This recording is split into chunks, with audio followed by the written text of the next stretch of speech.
कभी सोचा है ये रोशनी हमें दुनिया देखने में मदद कैसे करती है? चलिए आज इसी के पीछे का राज जानते हैं। सुबह के खूबसूरत रंगों से लेकर आईने में अपने अक्स तक सब कुछ एक कमाल की घटना की वजह से मुमकिन है। और इसका जवाब है प्रकाश का परावर्तन। इसे ऐसे समझिए जैसे कोई गेंद दीवार से टकराकर उछल जाती है। तो इस खेल को समझने के लिए इसके 3 मेन प्लेयर्स को जानना होगा। पहली है आपतित किरण, मतलब आने वाली रोशनी।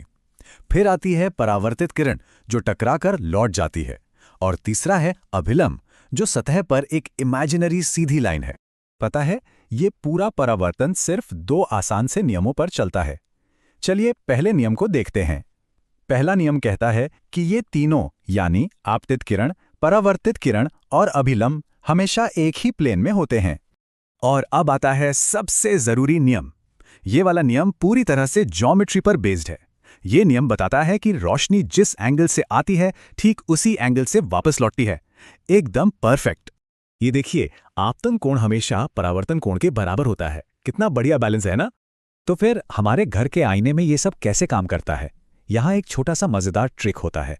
हमारी आंखें और दिमाग मिलकर एक वर्चुअल इमेज बनाते हैं। ऐसा लगता है जैसे रोशनी शीशे के पीछे से आ रही हो। प्लेन मिरर में जो इमेज बनती है उसकी कुछ बहुत ही इंटरेस्टिंग खासियतें होती हैं। और सबसे मजेदार बात, आईने में अपना दाहिना हाथ उठाने पर इमेज में बायां हाथ उठता हुआ दिखेगा। पर रिफ्लेक्शन सिर्फ आईने तक ही नहीं है, ये हमारे चारों तरफ कई चीजों में इस्तेमाल होता है। चलिए देखते हैं। तो शॉर्ट में रिफ्लेक्शन रोशनी का एक खूबसूरत डांस जैसा है, जो बस 2 सिंपल नियमों को फॉलो करता है। तो अब जब रिफ्लेक्शन के सीक्रेट्स पता चल गए हैं, तो रोशनी के और कौन से राज जानना चाहेंगे? खोज जारी रखिए।